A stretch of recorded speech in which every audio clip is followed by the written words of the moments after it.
The crystal chandeliers hanging from the ceiling of the Grand Lexington Ballroom in New York City reflected 1,000 dazzling lights across polished marble floors. More than 200 of America's wealthiest executives, investors, politicians, and celebrities had gathered for what everyone believed would become the biggest corporate partnership of the decade, a $1 billion agreement that promised to reshape the future of clean energy.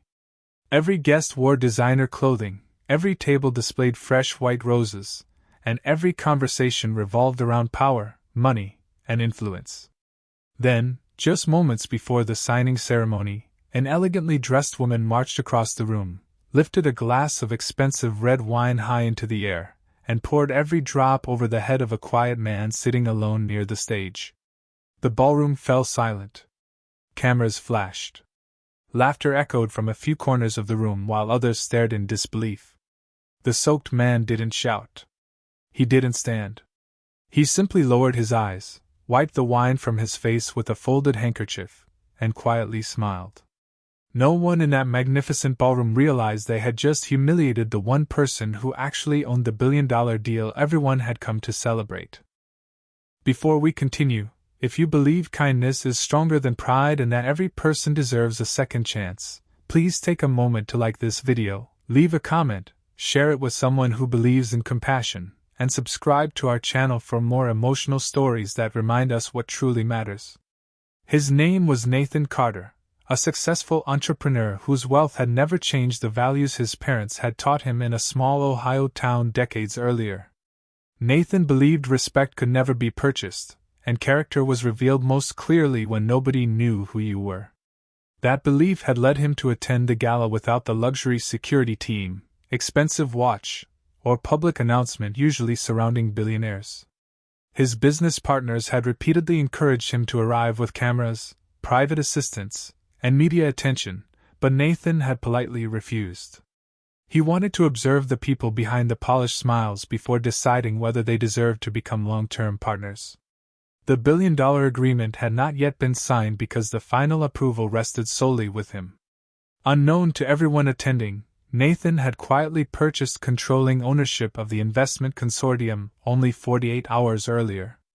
The documents confirming the transfer remained inside a leather briefcase resting beside his chair.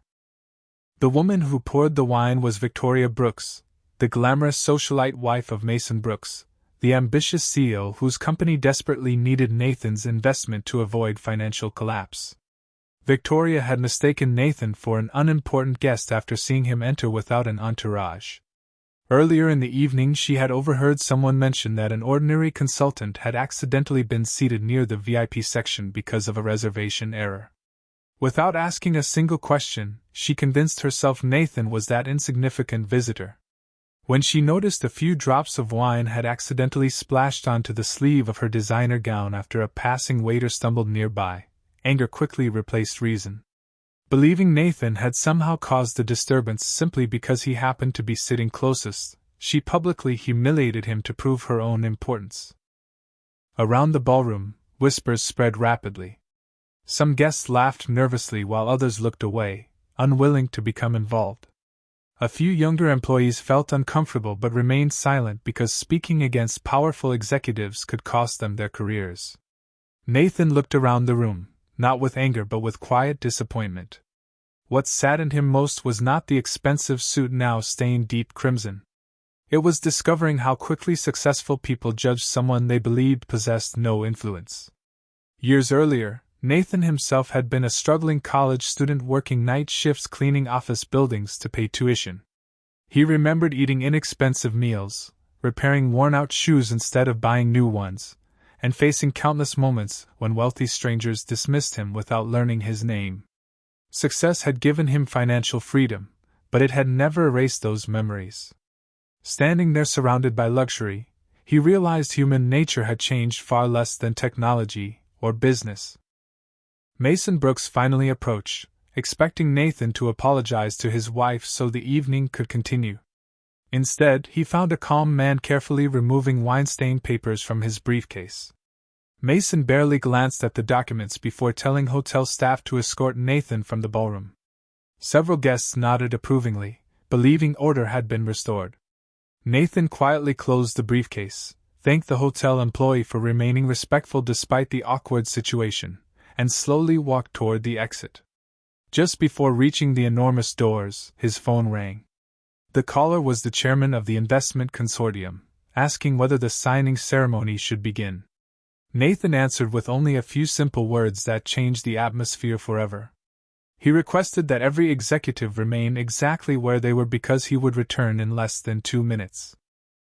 Confusion spread through the ballroom as several senior board members suddenly received identical messages on their phones.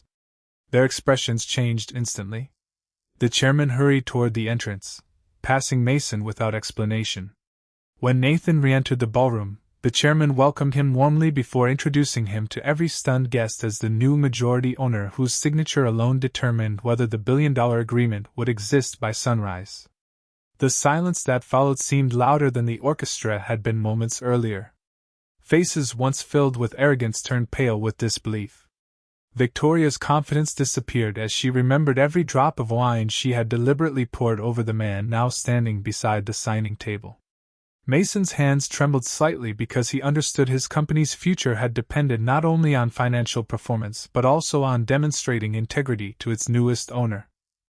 Nathan looked across the ballroom without satisfaction or revenge. He explained that numbers revealed whether businesses earn profits, but moments like this revealed whether leaders deserve trust. He admitted the investment itself still made financial sense, yet partnerships required something more valuable than money. They required respect for every individual, regardless of appearance, job title, or social status. He described the hotel employee who had quietly offered him a clean towel without asking questions and the young waitress who had apologized even though she had done nothing wrong. Those ordinary acts of kindness impressed him far more than luxury decorations or carefully rehearsed speeches.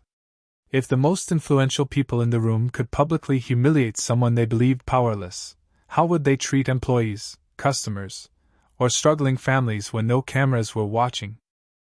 Mason lowered his head, recognizing that years of chasing prestige had blinded him to the culture growing inside his own organization. Victoria, overwhelmed with shame, quietly admitted she had judged Nathan entirely by appearances and had forgotten that dignity belonged to every person. Their apologies sounded sincere, but Nathan explained that forgiveness never erased consequences. Instead of canceling the agreement completely, he offered new conditions.